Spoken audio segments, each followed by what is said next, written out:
Hey everyone, I know it's been quite a while since I've done one of these Disney photo editing videos, but I decided it was time to do another one. And I think you guys are really going to like what I'm going to show you this time, considering that this is the feature or tip or trick or whatever you want to call it that I have been asked for more than anything else. I get asked all the time different editing questions, but the one that I've been asked by far more than anything else is how do I get my stars in my photos? And some people think maybe I fake them. I do not. So I'm going to show you how I make stars that are already in the photo pop out using one of the photos that I have previously edited. So this is an older photo that I did, the Temple of Heaven in the China Pavilion, and you can see zoomed out that there's not very many visible stars. If we zoom in and take a closer look, you'll see that there are actually quite a few stars, but you can't really see them all that well. So how do we fix that problem? This is super easy, guys. Like, I honestly can't believe that no one's figured this out by now. Pick your magic wand tool from Photoshop, and you're going to set tolerance to around 18, 19. You can fiddle with this number a little bit, but I usually will start with tolerance of around 18. And with my sky layer selected where my stars are, I am simply going to click, and you'll see I've already got some of my stars selected, and I'm just going to shift click to kind of expand my selection a little bit, clean up down here to get only my sky selected. And then what I'm going to do is I'm going to come up here to my adjustments panel, and I'm going to click on the exposure adjustment. And I'm just going to move that above my other layer here. And what you want to do is you want to alt click on the mask for that exposure layer, and you'll see white is everything that's going to show, black is everything that is going to be hidden. So invert your mask, and you're going to want to fill in all this down at the bottom because we don't want to see any of that. We're only trying to create a mask to select the stars. So I'm just going to take my paint bucket, fill that in, and then you always need to kind of come in on the edges because it's never going to be perfect. And I just take my paintbrush tool, 100% opacity, black, and I just paint out the edges. So I'll just do that real quick.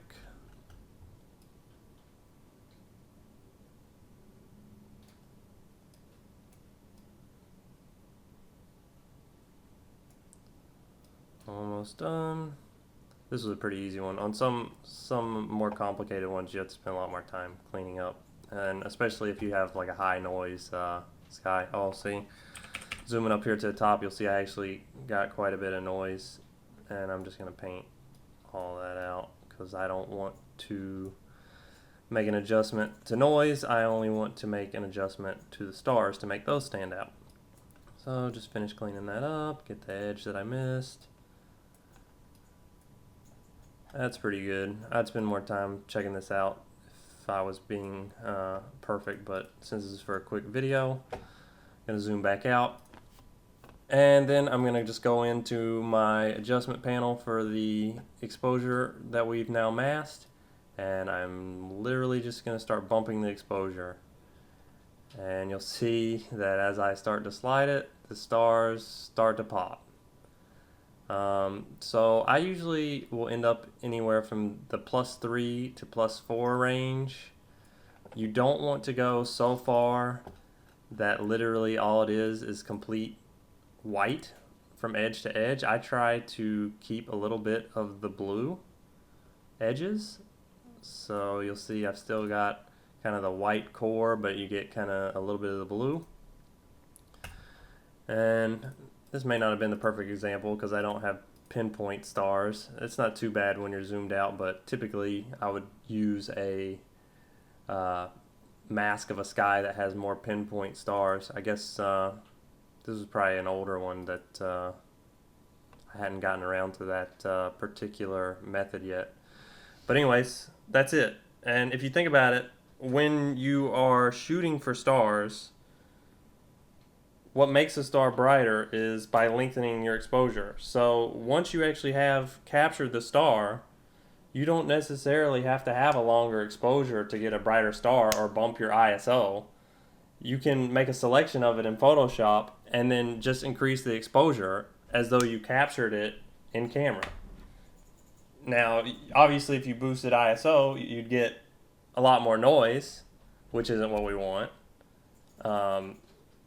If you're shooting like the Milky Way or dark night skies, it's great. But for Disney photography, where there's tons of light pollution and you're only going to capture a minimal amount of stars anyway, I think this is the perfect method for it. So you can see I did some more adjustments after that to kind of help make them pop even more based on the color of the sky, because obviously a darker color sky, the white stars are going to pop better. But let me just kind of give you a before and after. So you see, you can barely see any stars there, and then quite a few with that. I'm actually going to use the one that I originally did, which is that. You can see how I went even further with it. But yeah, that's it. It's as easy as that. So if y'all have any questions, feel free to leave a comment. If you like this method of doing this, let me know about that too. I'd love to hear how you guys are using this, or if you start using this method. And look forward to see what y'all do with it. See you later.